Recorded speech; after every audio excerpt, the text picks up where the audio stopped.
What if I told you that everything you believed about the technological superiority of modernity is not true?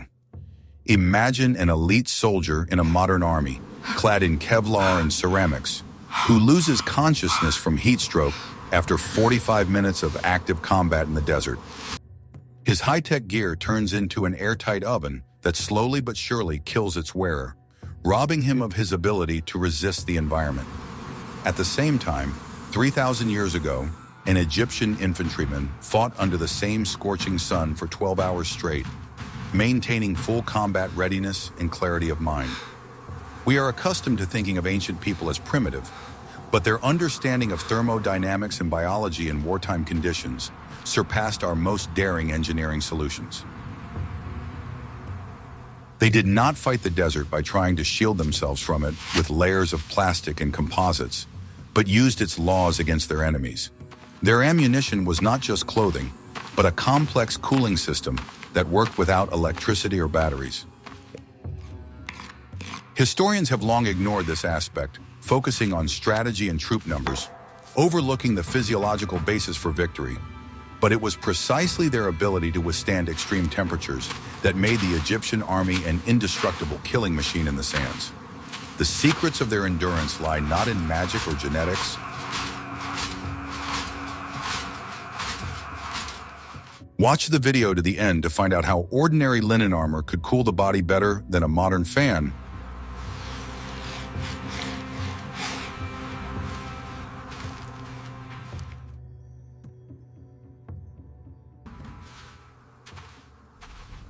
Are you ready to learn the truth about a material that is stronger and smarter than Kevlar in hot conditions? We are used to thinking of linen as a simple fabric for light summer shirts, but in ancient Egypt, it was the basis of high-tech protection. Egyptian armorers created multi-layered linen armor that stopped arrows and slashing blows as well as metal. The secret lay in a special technique for gluing the layers together, creating a composite material of incredible density. But the main function of this armor was not only to protect against weapons. The metal armor used by other civilizations heated up in the sun to temperatures that could burn the skin. Egyptian linen armor, on the other hand, had unique thermal conductivity and always remained cool to the touch. The white color of the fabric reflected up to 90% of the sun's rays, acting as a natural radiator. This allowed the warrior's body temperature to be maintained at an acceptable level, even in the heat of midday. While the enemy in metal literally boiled in their own juice, sweat secreted by the body did not accumulate under the armor, creating a greenhouse effect, as happens under modern synthetics. The linen instantly absorbed moisture and transferred it to the outer layers, where it evaporated, cooling the surface of the armor. In fact, every Egyptian soldier wore a personal, evaporative air conditioner. The rigidity of the structure did not restrict movement. The glue used to bond the layers was of animal origin and did not lose its properties when heated, but only became more elastic. This made the armor adaptive. The hotter it got around it, the better it absorbed the kinetic energy of the impact. Modern bulletproof vests weigh tens of kilograms and block natural heat exchange, leading to overheating of internal organs in a matter of minutes. Egyptian protection weighed 3 times less and actively participated in the body's thermoregulation. Ancient engineers understood that in the desert, the main enemy was not the enemy's blade, but the sun above their heads. Therefore, their military doctrine was based on the priority of endurance and energy conservation, rather than absolute invulnerability. This technology was so effective that even the Greeks copied it hundreds of years later, recognizing the superiority of linen over bronze. We often look for complex solutions, forgetting that nature has already created the ideal materials for survival. I'm very interested to hear your point of view. What do you think about the return to natural materials in modern protective equipment? Write about it in the comments. Don't forget to subscribe to the channel so you don't miss out on other ancient technologies.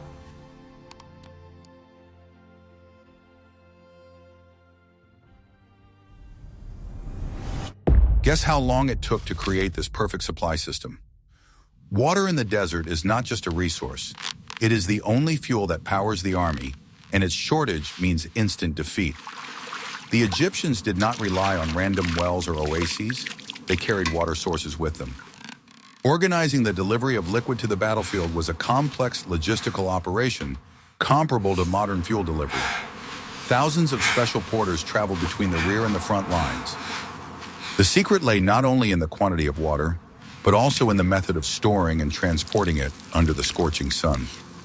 The Egyptians used porous clay vessels, which seemed to have a defect. They leaked water slightly. However, it was precisely this leak that was a brilliant engineering solution, using the simplest laws of physics. Water seeping through the micropores of the clay ended up on the outer surface of the vessel. The evaporation process took energy from the vessel itself, thereby significantly cooling the liquid inside. As a result, even when the air temperature reached 50 degrees, the water in the vessels remained cool and refreshing. Modern plastic flasks, on the contrary, heat up in the sun, turning water into hot, undrinkable broth. Warm water not only does not quench thirst, but can also cause vomiting and stomach cramps in a dehydrated soldier. The Egyptian system allowed soldiers to quickly lower their core body temperature by simply taking a few sips of ice-cold water. Clay amphorae had a special pointed shape that allowed them to be stuck into the sand for stability. Drink, but do not waste a drop. The stoppers for these vessels were made of clay and reed, ensuring tightness but allowing the contents to breathe. Each combat unit had its own strictly regulated supply, for which a separate person was responsible. Next two soldiers, fill your canteens quickly. You have exactly 30 seconds. Move! Officers monitored the drinking schedule as strictly as they did combat maneuvers, understanding that a dehydrated soldier is useless. This discipline of water consumption was instilled in every warrior from the moment they began training. We often underestimate the importance of drinking water temperature, believing that the main thing is the availability of liquid itself. How long do you think a modern person could survive in the desert with only a supply of hot water? In the next chapter, we will look at another piece of equipment.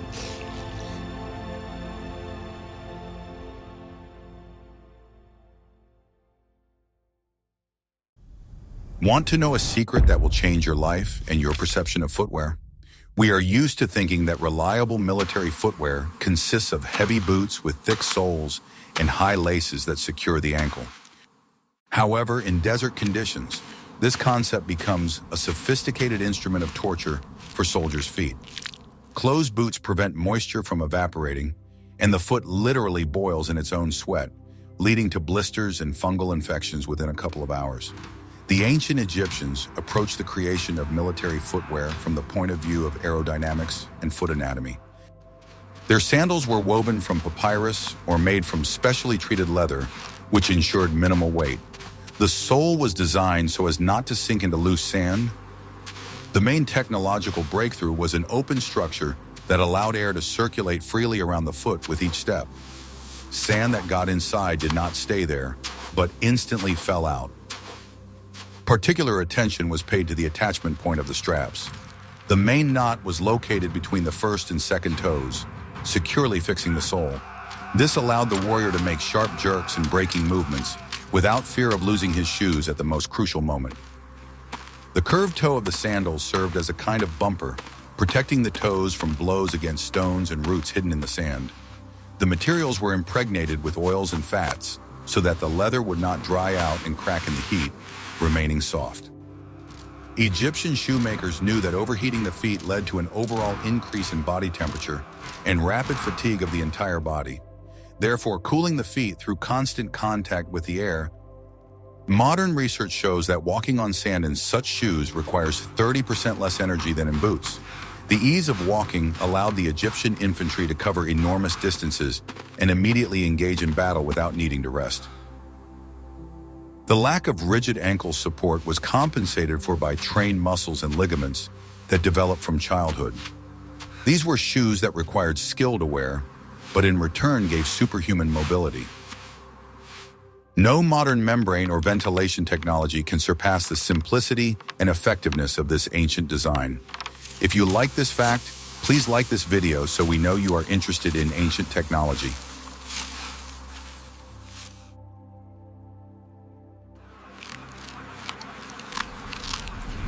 What if everything you've been taught about sports nutrition is outdated? The modern army consumes high-calorie rations, saturated with preservatives, sugar, and chemical additives for long-term storage. Such food requires a huge amount of water to digest, which is an unaffordable luxury in desert conditions. The Egyptians, however, developed a diet that not only satisfied hunger, but also maintained the body's water-salt balance.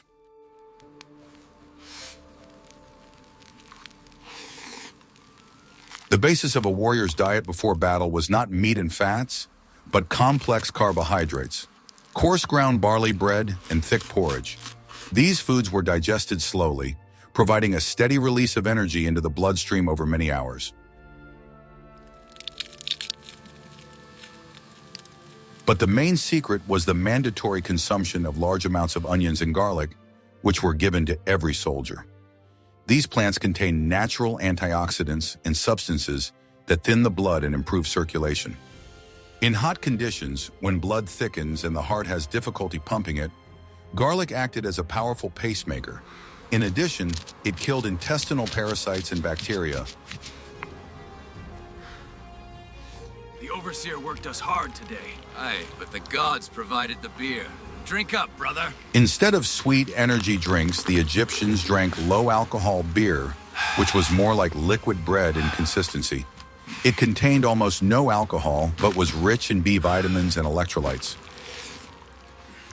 This drink replenished the loss of salts excreted in sweat much more effectively than plain water. Dates and figs served as a source of fast sugar and potassium, necessary for muscle function during cramps. The Egyptians practically did not eat heavy meat dishes before battle, so as not to waste the body's energy on digestion. Soldiers had no problems with obesity or insulin spikes. Their bodies were lean and sinewy machines. The metabolism of an Egyptian warrior was fully adapted to the extreme conditions in which he lived and fought. Modern science is only now returning to the understanding that natural coarse food is the best fuel for endurance. How often do you think about how your lunch affects your performance in the heat? In the next chapter, we'll learn why the weight of weapons is crucial.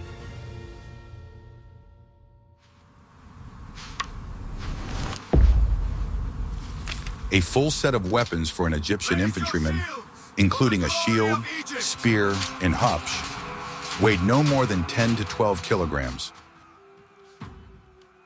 The main material for shields was wood covered with oxhide, which made them incredibly light and durable. Metal elements were used only where critically necessary, such as in spearheads.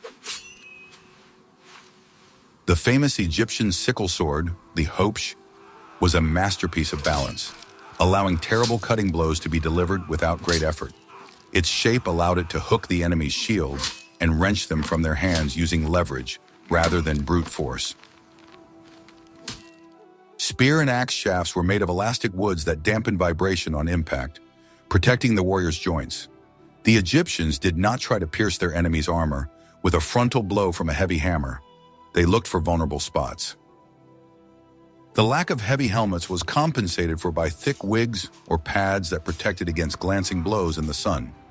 The entire philosophy of Egyptian combat was based on speed, accuracy, and evasion, rather than tanking damage. Conserving energy was key.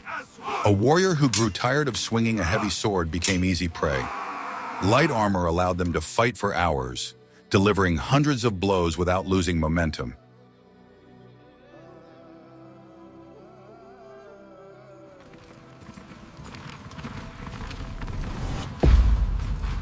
The design of the Egyptian chariot was extremely delicate and light, bent wood, leather weaving, and a minimum of metal.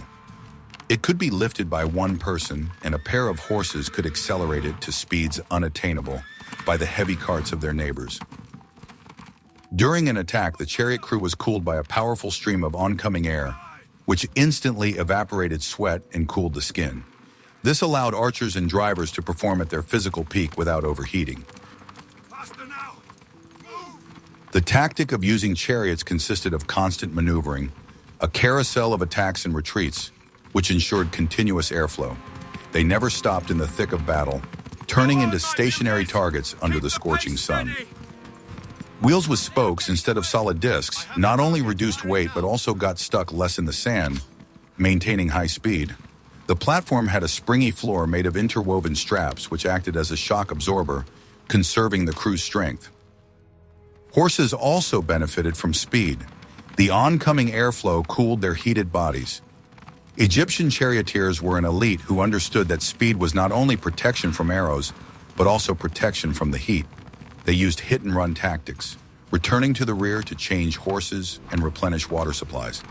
This created the illusion of an endless stream of fresh forces, which demoralized the enemy, exhausted by the heat. The chariot was the pinnacle of engineering at the time, combining combat power with a life support system. It was a convertible of death. In modern warfare, technology often becomes a trap for the crew, turning into a hot tin can when the air conditioning breaks down. Egyptian technology, on the other hand, worked on the laws of aerodynamics, which cannot be broken or turned off. Why do you think modern designers so rarely use passive cooling systems in military equipment? In the next chapter, we will talk about how to use the sun itself as a weapon.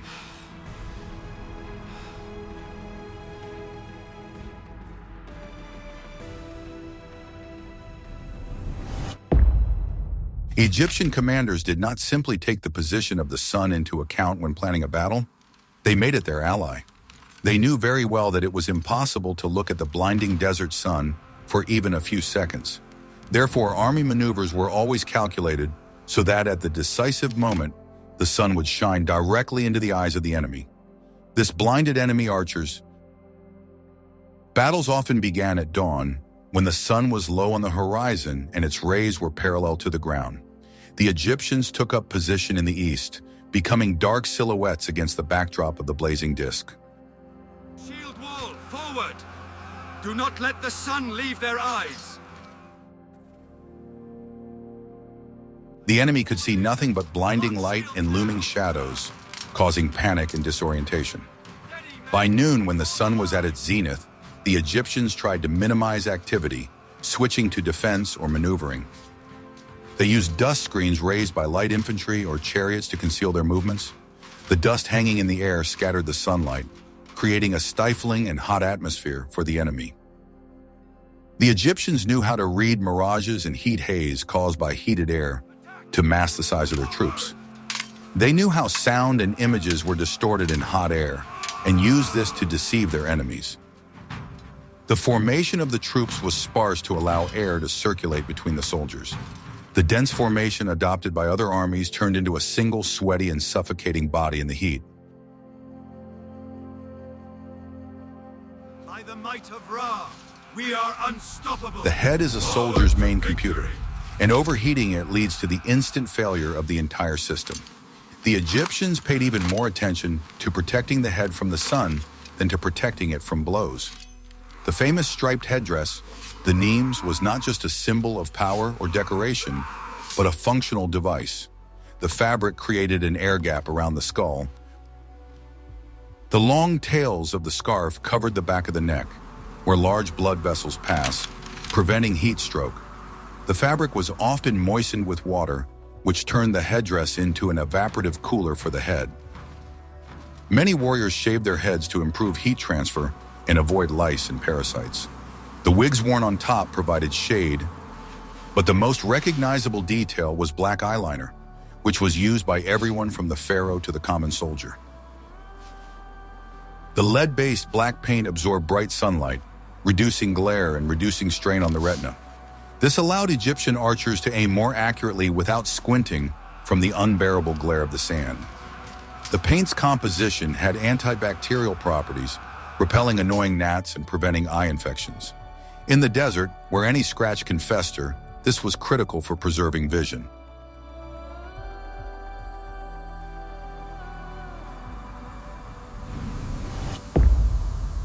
Physical endurance is impossible without the appropriate psychological attitude and mental preparation. The Egyptians did not fear the sun. They worshipped it as the supreme deity Ra.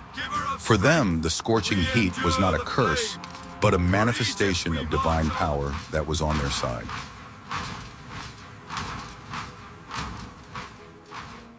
Receive the blessing of the sun. Feel the strength of the While their gods enemies flow through cursed you. the sky, By the breath the of Egyptians Sekhmet, saw the heat rise. as support from their gods, which gave them moral superiority.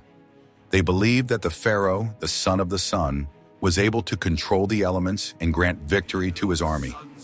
The priests who accompanied the army performed rituals that put the soldiers into a state of combat trance. In this state, the body is able to ignore signals of fatigue and work beyond its normal capabilities. Egyptian military culture fostered stoicism and patience, qualities necessary for survival in the desert. Complaining about the heat or thirst was considered not just weakness, but blasphemy and shame. Soldiers knew that they were protecting order, Mat, from chaos, and the desert was their home, which they knew and loved. This sense of belonging to the land gave them strength that foreign invaders did not have. Psychological adaptation to the climate began in early childhood, and by the time of conscription, young men were accustomed to the heat. The army was not a collection of individuals, but a single organism. Serving the high command. This honey will cleanse the wound. Hold still. The infection must be stopped. Survival after battle was no less important than survival during it. Egyptian field medicine was surprisingly advanced and focused on treating injuries in hot climates. The main enemy of the wounded was not only blood loss, but also the instant infection of wounds in a warm environment. Doctors used honey as a powerful natural antiseptic, covering open wounds with it. Honey created an airtight film, killed bacteria, and promoted rapid tissue regeneration. The army's honey reserves were enormous and guarded as carefully as gold reserves. Secure the perimeter. We move at dawn. Make sure those jars are sealed tight. All units, check Aloe your gear. pulp and special oil balms were used to treat burns and reduce inflammation.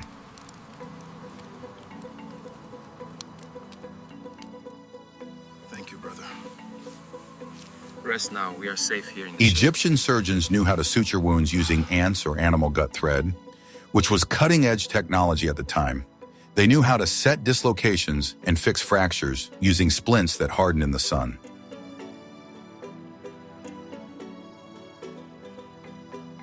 Special attention was paid to hygiene. After battle, soldiers were required to wash themselves to remove sweat and dirt. Oils rubbed into the body after washing restored the skin and protected it from drying out. There was a system for evacuating the wounded from the battlefield on the same light chariots or special stretchers. Saving the life of an experienced veteran was considered a priority in order to maintain the Army's combat capability. Doctors used opium and other herbal remedies for pain relief to prevent pain shock. The pharmacopoeia of ancient Egypt contained hundreds of recipes, many of which are still used today.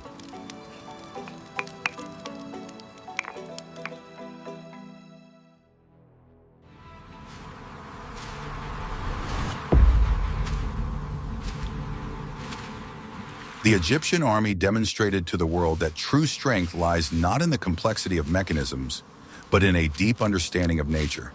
Their primitive technologies, linen, clay, papyrus, and wood, proved to be perfect tools for survival, tested over millennia. They did not try to overcome the desert with brute force, but integrated themselves into its ecosystem. Modern armies clad in armor and dependent on electronics often forget these simple lessons from the past. We create problems that we then heroically solve with expensive equipment when the solutions are right under our feet. The history of ancient Egypt teaches us that adaptability. Nothing works out here. The heat is frying the circuits. We need to pull back. This equipment wasn't built for this. Perhaps engineers of the future should visit museums of antiquity more often in search of inspiration for new developments. After all, sometimes in order to take a step forward,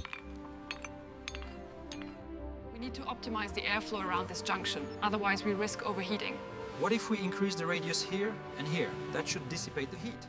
what other ancient civilizations do you think had technologies that we underestimate today? Write your suggestions for future videos in the comments, and we will definitely consider them. Don't forget to subscribe to the channel to continue this journey through the centuries with us.